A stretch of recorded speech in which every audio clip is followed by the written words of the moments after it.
All right, and we are back.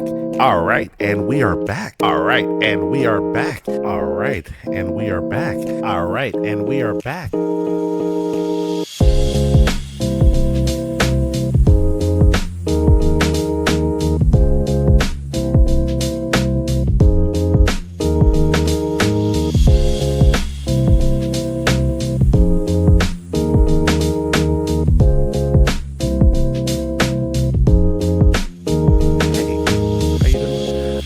Welcome. All right, and we are back. And today we're back with another reaction video. And this time we're back with our good buddy Chat History. No, put it over here. Chat History. Put it somewhere right around here where the Squidward is. Yeah, right there, editor. Chat History. We're back. I haven't done a Chat History video in a minute. I love history. I love chatting. You guys know I'm a yapper, so we're gonna go ahead and get into this before I start yapping too much of the intro already. How you guys been, by the way? You know, I know it's been a few days since I uploaded. I'm sorry. Life has been busy, work, everything. Insert your favorite excuse here. Editor, put something funny. Can something funny be on this page? I don't know. Either way, we're working through it, ladies and gentlemen. If you haven't already, make sure you like, you comment, you subscribe. If you haven't, and you're just watching this video, but you haven't subscribed to Chat History, gonna need you to switch things up. Go ahead and subscribe to Chat History. Link will be in the description below. We're gonna check it out. This is the craziest deaths in history. I'm looking forward to it. I want to see what these deaths are looking like. How crazy are they? How much can we, yap about it while we're watching this video? So ladies and gentlemen, let's get right into it. I do have to mention this one thing, and I never bring this up, but I'll bring it up this one time. That is, if you guys don't like, comment, and subscribe, more importantly, subscribe, YouTube will come through that door right over there, and they will. Chat History, the craziest deaths in history. Silliest deaths in history, part 2. Oh, I don't know if I don't remember if I seen part 1, ladies and gentlemen. We're gonna go ahead and get right into this, and then maybe, depending on how this goes, we'll see about going back to part 1. In a world of constant scientific revolution and innovation, it's required that any new theories be put to the test with reliable and repeatable proofs. Otherwise, you're about as useful as a flat earther. But sometimes that proof... Shout outs to all my flat earthers. If you're watching this video, you're wrong. You're wrong. I don't know why you guys keep going along with this flat earth stuff. Like, it's so debunkable. It's ridiculous. And you can't even prove that you're right, because nobody has yet to accurately prove that the earth is flat, which is insane, because plenty of people have proven that it's round. Just one person prove it's flat. Everybody's willing to believe you. What's the real conspiracy? Come on, man. There's too much to get into puts already. People in harm's way. Take, for instance, one Jesse William Lazier. This handsome block of cheddar was an American physician in the late 1800s, though he did live to see the new century, just not for very long. Now, in the 1800s, you guys got to know about 1800s science. I don't think it was the best. I feel like there was a lot of snake oil salesmen back then. But we'll get to that in a bit. Growing from a well-to-do boy into a well-to-do man, Lazier had a passion for helping the ill and minimizing all of the icky sickies that had plagued humanity throughout history. So he took that passion and put it to good use, receiving his doctorate in medicine from Columbia University in 1892. Upgrading himself from graduate to practicing physician in 1895, Lazier focused his studies on two major diseases, the infectious malaria and the deadly yellow fever, both of which were stirring up all kinds of problems in the late 1800s, the worst of which being that people were dying. Yeah. But exactly how these diseases were being spread so easily, particularly in the southern United States and in the Caribbean, remained a mystery. For a few more years at least. Well, that's not exactly true. You see, about 14 years earlier, Cuban public health professional disease researcher guy Carlos Finlay came up with a theory. He proposed that some diseases, particularly yellow fever, could be transmitted through the bite of a single infected mosquito. It's a rather simple theory. An itty-bitty mosquito bites an infected monkey, acquires the yellow fever, flies away, finds a healthy human, gives the suck and leaves behind yellow fever, and the cycle continues. Okay. Now, if you've ever spent more than 2 seconds... Now, that's a good theory, but, like, I don't think there's monkeys or apes in, like, in the Caribbean or in Florida. I don't know. I've only been to Florida one time, but I didn't see any apes or gorillas there. No monkeys at all. I saw lizards. I did see a rabbit. No, it was a rat, but it was the size of a rabbit on the street, actually. Like crazy. Biggest rat I've ever seen in my life. It just ran right past us. I know you guys are going to be like, oh, it was probably a squirrel or a raccoon. No, it was a rat. It had the rat's tail. Maybe it was a possum. Either way, it was scary for, teenage me. In the American South, you know just how bad them little shits can get. So if there's a few infected people and a lot of mosquitoes, things are going to spread faster than a bad joke at a dad convention. True. Oh, come on. I'm hungry. Ooh, he said it. Finlay laid out his research and presented his nido-mosquito theory to the scientific community, opting for control over the mosquito population to minimize the spread. And they all laughed at him. All them stupid science bitches ridiculed and mocked Finlay's theory, brushing it off as complete nonsense. But now we fast forward more than a decade, and a very confident Lazier was willing to put that theory to the test. On himself. Interesting. Right here's an infected skin. Oh, this is called the most ridiculous deaths in history. I can see where this is going now. And here's an... Guys, I see where this is going now. Some of you guys don't see where this is going yet. You guys don't see where this is going yet. But I'm telling you right now, I see where this is going. Subscribers, you guys see where this is going. Non-subscribed people, you guys don't see where this is going. Uninfected me. So, if it bites me and I get infected, well, there you go. And so, in September of 1900, Lazier was deliberately bitten by an infected mosquito. Okay. He contracted yellow fever and died several days later. Jeez. But his sacrifice would not be in vain, as it confirmed Finlay's theory, subsequently revolutionizing the control of yellow fever, including controlling the mosquito population. All right, so I guess the theory was accurate. I still don't know if it's just monkeys and everything, though. I feel like it's got to be some other creatures. I don't know. Maybe it's just me. Maybe there's other creatures with yellow fever out there. I don't know. The age of exploration saw a lot of exploring from many a capable sea captain. But amongst the Columbuses and Marco Polos of history, some have fallen through the cracks, their deeds and accomplishments forgotten to time, or just not important enough for people to care. Dang. Johnny Kendrick was one such captain. Ever since growing up aboard Papa Kendrick's whaling vessel in his teenage years, John had a love of the sea, which explains the vast success he found in his later years. This guy was more American than a strapped apple pie asking for a tip. A member of the American Sons of Liberty, Kendrick personally... This image is just the craziest image, and I guess this really is something that's exclusive to, like, America, because a lot of other countries don't do tipping. Crazy. We should do away with that, honestly. And then the gun thing, obviously, big American gun thing, and American pies. Like, I know other countries got to do apple pies, right? Like, what's the best pie for other countries? If you're from another country, not from the U.S., comment down below the best, like, type of dessert or pie that, like, represents your country. I'll comment back and let you know if I've had it before, and then maybe we'll go on we'll see who, where you rank it. Maybe I'll see where I rank your comments at dessert on a scale from 1 to 10 if I've had it before. If I've had it, I'll give it a ranking. How about that? I'm making this promise. I may forget about this, like, in the next 30 minutes.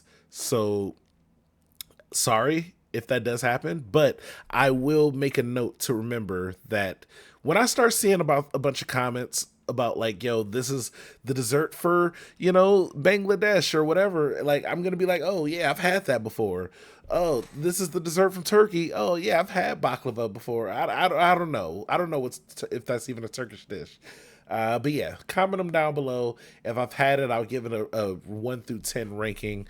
You guys know I'm good at ranking desserts. You guys don't know that, but I'm assuming you guys are assuming that. So back That to he the video. strapped apple pie asking for a tip. A member of the American Sons of Liberty, Kendrick personally took part in the famous Boston Tea Party, hucking countless crates of precious British life fuel into the harbor. He also commanded a privateer ship during the American Revolution, attacking and capturing British warships with his crew of 104 men, even going as far as helping convince the French to join the fight. After helping America get its independence, Kendrick took to the seas once more, this time on a more exploratory venture. Teaming up with famous explorer ship-sailing captain fellow Robert Gray, whom you've probably never heard of, the two bros made history, leading the first U.S. expedition to the Pacific Northwest, where they established a strong fur trade route. This was— Whoa, I thought that was like two other people who did that. And not Marco Polo. What was the guy's names? And then they had that Native American chick that went with them. Like, what were or maybe they were just the first people to do it through land. I don't know. mainly trading goods like mirrors and knives to purchase sea otter pelts from local natives. Hey, gotta do what you gotta do, you know? Kendrick also made himself at home in Hawaii in the late 1700s. There, he built up a pretty lucrative sandalwood trade hub, harvesting the wood in Hawaii and shipping it off to China, who treasured the luscious lumber for its durability, medicinal and therapeutic properties, and of course, its smell. Oh, that's good wood. So Kendrick spent many a year just jamming as much What the, oh my god, what are we looking at right now? Why isn't it so much pain? of his wood as he could into You gotta lube it up. China's supple trading ports, skipping back and forth across the Pacific Pond There between we go. mainland China and the Hawaiian Islands. But Hawaii, historically speaking, often had a bunch of fighting between chiefs of the different islands. Each chief, understandably enough, wanted to expand their respective territories and influence. Well, when returning to the islands in 1794, Kendrick found Hawaii to be in complete turmoil, with two chiefs duking it out to be the big chief in charge. One of the tribes was being supplied by Captain William Brown, a proper Brit who was willing to get some land for the British The British, you bastards. crown. Kendrick It's always the British doing some stuff, bro. Like every time. You're such a small island. Go back to it, bro. Stop interfering with the entire rest of the world, British people. Like, is it just me as a person from the US, the good old US of A? But like, I'm sure every person watching this video, if you're from any country, your country has had some interaction with Britain, and you're just like, bro, can the British can they just relax? Can they just please stay where they at? You know, come replied on, bro. he too supplied a chief of great renown, and put to the test Kendrick did his best to smack the captain down. So in December of 1794, a battle commenced with Captain Brown supporting the chief of Oahu and Kendrick supporting the chief of Kauai. How cute. The tropical tussle ended with Kendrick's side being victorious, inspiring him to celebrate the only way a true American knows how, by firing off loud guns. As planned, Kendrick's ship had ignited a volley of cannon fire. Although his side had lost, Captain Brown, determined to uphold proper British etiquette, agreed to discharge a volley of his own cannons in Kendrick's honor. Oh, this turtle soup is to die for. Oh no. No. Bro. Well, that's what you get for slurping your soup. Ugh, turns out in a complete honest mistake, Captain Brown forgot to unload shot from one of his cannons before firing it off. Some historical accounts claim that grape shot tore through Kendrick's cabin, creating complete chaos and quickly killing the competent captain as he crunched on a collation of consumables. Oh, sorry about that, it's completely my fault. He did that on purpose. I ain't gonna lie. Like, he did that he 1000% did that on purpose. Like, let me just get one more. Like, into the cabin? You fired into the cabin. Okay. Oh, I thought it was a blank shot, buddy. My bad. Okay, yeah, I believe you, freaking British person. That makes so much sense. Come on, guys. This is why all that tea went into the water right now. You guys just don't like when people throw the stuff in the water, you know? What happened with China and stuff when they threw all the opium into the water? Now you're like, oh, we need our own city now. We're naming it We got Hong Kong now. That's ours. You know, good old America said, nah, you ain't getting nothing. The tea in the freaking water and we do. You know what? We independent now. We getting independence now. We're calling it. See, this is why I love America, yo. This is why I love America, because we saw the British doing what they do, and we were like, nah, buddy, we're out of here. We're going independent. And they was like, psh, bruh, y'all not being independent. We were like, what are you talking about? Fight me for it. And you know what the British said? Okay, we're gonna go ahead and take back our stuff. And you know what the USA said? The good old US of A, where I'm from, where I love, you know, editor, start putting like an American flag or something behind me. They said, I'm never gonna let a nigga from Britain beat my ass. Nigga, what are you talking about? What are you even saying right now, bro? A dude from the Great Britain, never letting that army beat my ass, nigga. Like, what are you talking about, bro? Like, get out of here. Get that out of here. You know, get all that tea and shit out of here, bro. Y'all want to come fight us? You want to fight the real ones?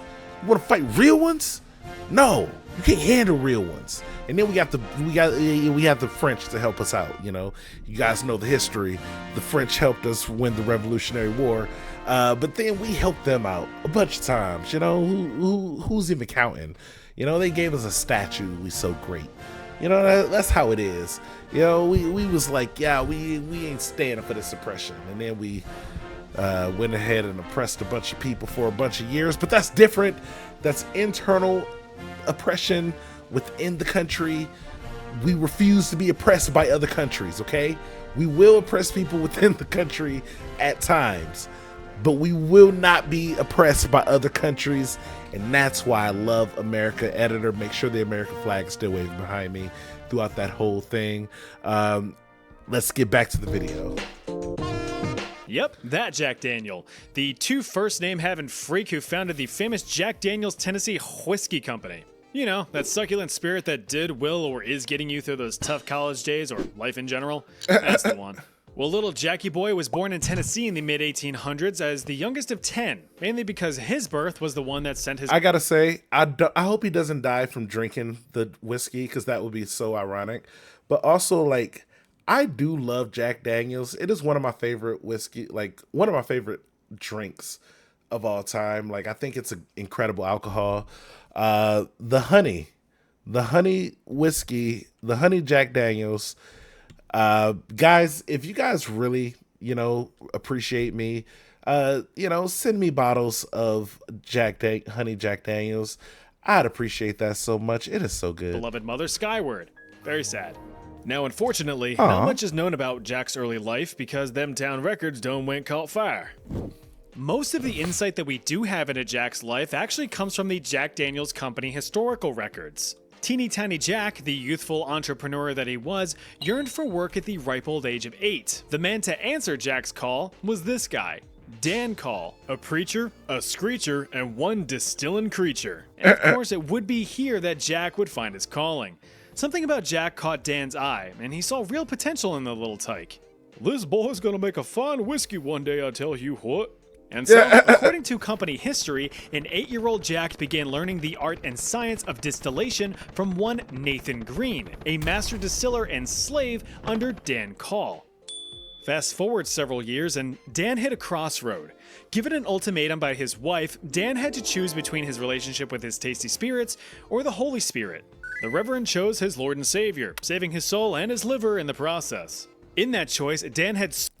First of all, can we talk about him using Qui-Gon Jinn instead of Jesus? Like, what is this? I love Star Wars. I like Qui-Gon Jinn. I think he's cool, but come on, bro. What? You're actually gonna confuse some people here. They're gonna think this is Jesus in real life. Like, this is deceitful right here. You can't be doing this one, man. This is gonna confuse too many people. Look at the likeness. Now I'm thinking about Star Wars Episode 1. Chose his Lord and Savior, saving his soul and his liver in the process. In that choice, Dan had sold his prized distillery to none other than his favorite pupil. Did the mustache get bigger? What is happening right now? Jack Daniel, whose first act as new owner was to hire on his friend and mentor Nathan Green as the company's master distiller. He also employed Nathan's 2 adult sons and, later down the line, his grandsons. Now, the Jack Daniels website really emphasizes that Jack never owned slaves. So if you disagree, don't look at me. I'm just a guy on the internet. A man of all business and no pleasure, Jack never married. He didn't own the slaves. That was his best friend. It was his mentor, and it was his people. Now, before y'all comment on my video, I am just saying things right now. I have no evidence of if he was good or bad. I've never looked his history up before. I've heard about it in passing at best, or maybe some random videos. So if you tell me he did own slaves, and that Green, Mr. Green was a slave, I'm not going to be too surprised, but I will say I didn't know that when I said the statement of, hey, I thought he was a pretty cool guy. I never saw him own any slaves. That's what I would say. If we were in a room together, like me and him, and some third person comes in like, yo, I heard that dude was racist, I'm gonna be like, whoa, what do you mean? I never heard he had any slaves. And then he's looking at me like, yo, bruh, yeah, see? He looks at me like I'm his one black friend. He's like, yeah, see, this guy likes me. You can't think I'm racist. And then we move on with our day. Nor had any children of his own. He did, however, take his nephews under his wing to learn the business, eventually handing the distillery down to them in 1907 once his health bar had reached a solid yellow. But it would be a few years later in 1911 before Jack would kick the bucket, or in this case, something much heavier. According to legend, Jack Daniel, now in his 60s or so, had forgotten the combination to a personal safe housing a bunch of valuables like safes are typically designed to do. In his frustration, Jack tried to solve the problem in true US Southerner fashion by putting a boot up its ass. What? But since a safe has buns of literal steel, Jack instead broke his toe, causing a severe blood infection. Oh, Jack God. Daniel reportedly died of blood poisoning. Jack Daniel, you actual idiot. What is happening here? I'm sorry. I don't mean to be disrespectful to Jack Daniels, but bro, why would that even work in the first place? You're trying to kick a safe open? Have you seen safes before? Have you heard of what they do? Like, their main thing is like, you can't just kick it open. That's like always been their main thing. That's like since the history of metal safes, that's been like the main the purpose of having a metal safe. Come on, bro. Come on, Jack. What were you even thinking right there, bro? Like, just get someone else to help you. Go for the hinges. Get like a crowbar or something. Like, what? Let me just kick it. Like, if you're gonna kick it out of frustration, kick like on the actual solid, this area here, not on the corners, and then break your toe. On October 9th, 1911. But is this story true? I hope not. All right. Ain't no answer. I guess we just don't know. If that story, I'm assuming that story is true right now. Jack, what were you thinking, Jack? Why would that work in the first place, Jack? Why would that have worked? I need him to explain from the other side what he was thinking to make him assume that would even be an idea to do. If you were just frustrated, punch it. Come on, bro. Hit it with this walking stick. Come on, man. Here's a rather recent one for you. Back in 1993, when the world was witnessing the birth of the internet, Czechoslovakia was checking out, and President Clinton was gearing up to suck or be sucked at his job, Gary Hoy was about to meet his untimely death. An extremely successful business partner and corporate and securities law specialist for the Holden Day Wilson law firm in Toronto, Canada, Gary was living it up. But he would quickly learn that it's a long fall from the top. Gary had a reputation as a very personable guy, always loving to talk to people, share wisdom, and loved cracking a few jokes here and there. But on July 9th, 1993, one of Gary's jokes would fall. Cracking a few jokes here and there. It said July. But on July 9th, 1993... For a second, I thought that said June. I was going to say June 9th is my mother's birthday, but that's July. My bad, Mom. I'm sorry. I I thought it said June for a second. It said July. I call you on your birthday, actually. So, don't. Let's just move One of past Gary's this. jokes would fall flat. While attending a reception in the office on a Friday, Gary decided to give a tour of the office to a group of accounting and law students, which of course was a typical routine for Gary's charismatic character. But what Okay. happens next would be cemented in the minds of everyone around him. While on the tour of the 24th floor office, Gary decided to Oh, jeez. I think I've heard this story before. Are you the guy, dude? You're the guy who does. Oh, my God. I've heard this story before. And if you haven't heard this story, prepare to hear one of the dumbest things you've ever heard in your life, ladies and gentlemen. about Be his ready. signature Be move. ready for this. Boasting about the structural Here we integrity go. of There Canadian it is. architecture and the This is definitely the one. Look at this dude. Look at how dumb this guy is right seemingly here. unbreakable glass office windows, R.I.P.. Gary charged full speed towards one of said windows, a party trick he apparently had performed successfully many times in the past. Typical Gary. But this time, he was also successful. Gary bounced right off of the glass without a hitch, to the applause and laughter of the students. Y'all wanna see me do it again? No. Why would we even need to see you do it the first time, Gary? This is what people talking about when they mean, like, when they have conversations about professionalism, and like when you're at work, I get it. You're at work, not everybody's gonna do what they, I'm the best at work person. There are some things you just don't do when you're at work. One, do anything that tries to damage company property. That's the company window, bro. That ain't your window, buddy. You didn't pay for that window. You don't know how much money it costs to repair that, how structurally sound every window is. Maybe there's a specific reason that some windows are more, I don't know, sound than others. I don't even know. I'm just saying things right now. I'm yapping. But like, why are you doing this, bro? Do your job. Why do we need to see that in the first place, bro? Maybe throw a chair at it or something to make more sense. But you're straight up just, oh, let me launch myself out at the window right quick. Oh, isn't that funny? It's more just like a whoa, what are you doing moment. It's really more like a whoa, I can't believe I just saw this in real life moment. I can't believe a guy who is a professional is doing this in front of me moment. It ain't like a whoopee. Do it again. Do it again. It's not one of those. It's really one of those like, yo, why did you do that in the first place? I guess I'm getting a chuckle out of how ridiculous it is, but I'm about to just go tell all my people that you're ridiculous, man. Gary was about to push his luck, and a little too hard on the window. Gary charged once more, hitting the glass at a sprint.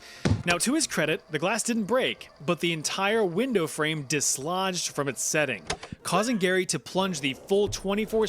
Also, I don't know if you guys caught that just now. Legend of Zelda sound. Window frame dislodged from its setting, causing. Yep, that's the Legend of Zelda sound. That's what Link sounds like when he's falling. I'm a Legend of Zelda fan. If you guys didn't know, I really mess with Link. He's my boy.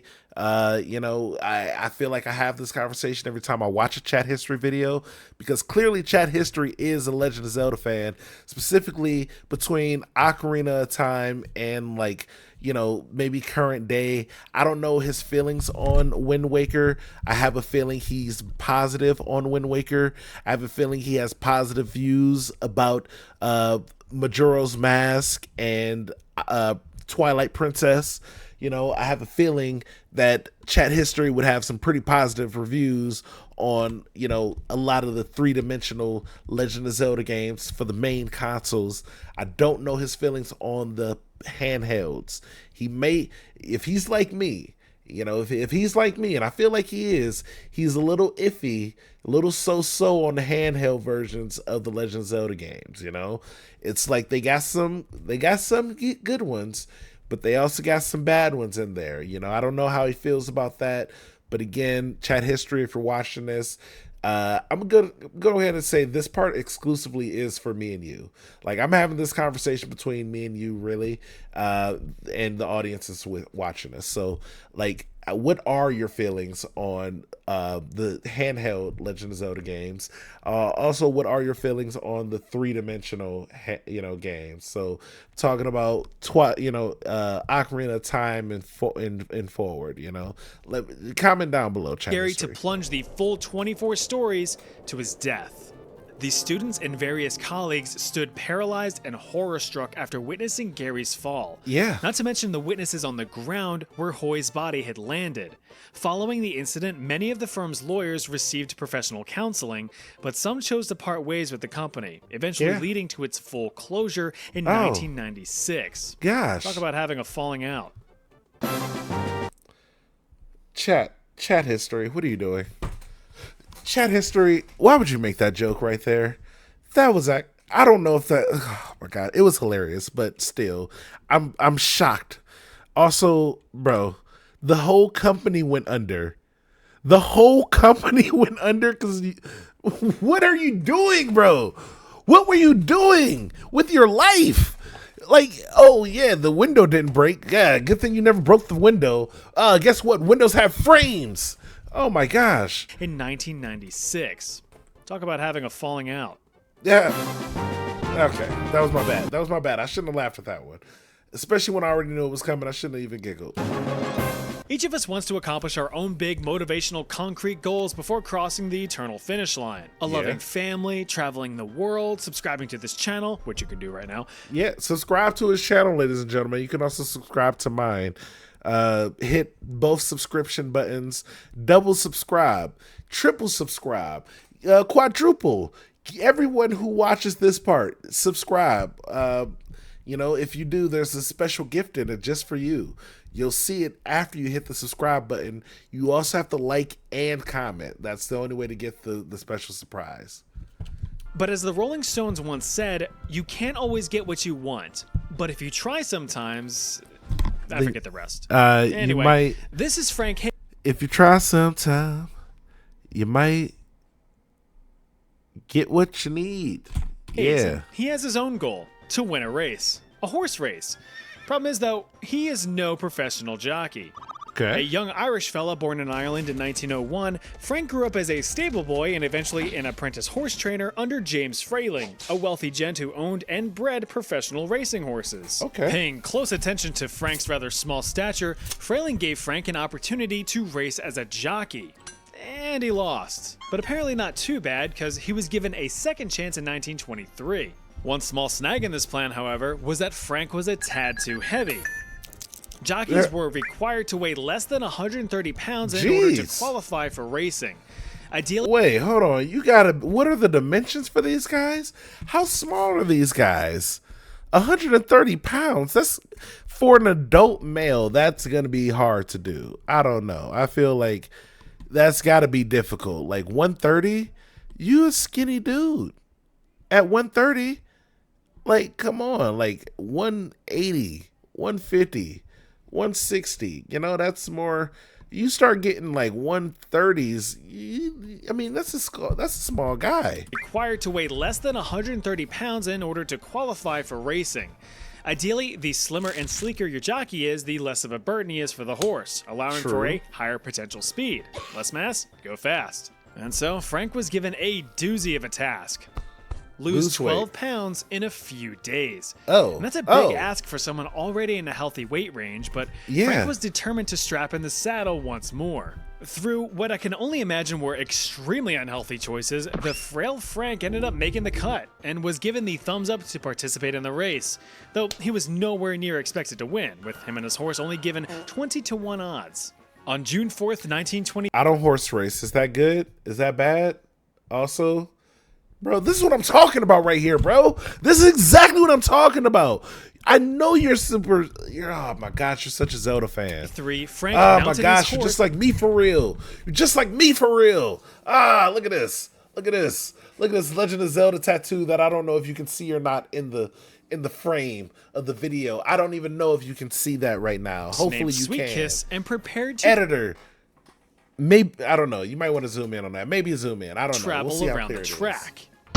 The racers were off, and Sweet Kiss quickly trailed behind the group. However, in the final stretch, Sweet Kiss apparently kicked in maximum overdrive and managed to close the gap, with Frank appearing locked in, closely hugging the horse's neck. In an extreme upset, Sweet Kiss actually won the race by a pretty respectable lead. But after dropping from a gallop to a canter to a walk, Frank was still closely gripping the steed. What? Frank Hayes was dead. What? During the race, Frank's heart gave out, presumably from the extreme and unhealthily fast weight drop sustained to get into the race in the first place. So yeah, Sweet Kiss carried a corpse across the... I mean, that's... Shout outs to that horse, though, right? But, bro, all that just to... I hope he had a good... I hope his last thoughts were incredible. And you know what? I hope in his last moments he was like, I'm going to win this. And he did. You know what? I just hope that for him. Before he saw that light, he was like, I see the finish line. And he made it to that finish line. He did die, though. But I hope that horse got a lot of praise and stuff, you know? Finish line. Frank Hayes photo finished into the great beyond at the age of 22. Or 35, depending on whatever source you read. I know that's a big discrepancy, but welcome to history. Unfortunately, Sweet Kiss, now superstitiously dubbed Sweet Kiss of Death, never ran another race as jockeys refused to mount the mare, fearing a similar fate. Bro, you can't blame... The horse didn't do anything, people. So, of course, it was the end of her show, and she got her final curtain call. No! Okay, I'm actually upset about this one. What did the horse even do? It was his fault. And you're gonna, now you gotta take the horse out. Now you gotta take the horse out. Bro. What are we doing here? Wait, was that the end of the video? Of course, it was the end of her show, and she got her final curtain call. No. Speaking of which, that's the end of this video. Want me to eventually make a part 3? Let me know with a comment. Oh my gosh. And be sure to check out part 1 if you haven't. I've got it right here for you. I'll see you over there. Yeah, no, we're gonna check out part 1. Chat history. I'm sorry. I like that horse. I thought the horse was gonna get off scot-free in that video. I thought like, oh yeah, well, at least the horse was okay. The horse won the race. You know, people are gonna praise the horse. No.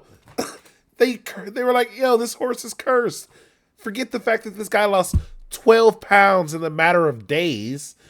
No, nothing healthy there's no healthy way to do that unless you get like weight loss surgery. I don't even know how healthy that is. But yeah. What do you say? Some of the dumbest deaths, I still say the dumbest one to me was the Jack Daniels. Because, bro, what were you even doing? What were you doing? No, actually. Scratch that. The dumbest death was the guy jumping out the window. Because literally, what were you doing with your life, bro? Like, you're just over here testing out window. Like, when did you start doing this, you know? When did this start? Because I need to know the first time you did it and why that happened. And then somebody's like, oh yeah, these windows are solid. You can't even throw yourself out of them. And they were like, oh, bet, let me test it out. Boom, did it. And then you just kept doing it to the same window over and over and over and over and over until one day it finally just fell off the hinge. The whole frame came out. Buddy, you know, spread it out a little bit. Why don't you? Why don't you run up against the other window on the other side versus just this one all the time? How about that? You know, distribute the weight, you know, evenly amongst the windows. You would have lived decades longer, I'm assuming. But all right, ladies and gentlemen, if you made it this far into the video, you know, obviously you enjoy the yapping. You enjoy what we got to say here. You like the videos. Recommend a video. We'll go ahead and do some recommended videos. I already got some in the chamber that I'm about to start letting loose. And yeah, guys, as always, I want to say thank you. I love you. Bye.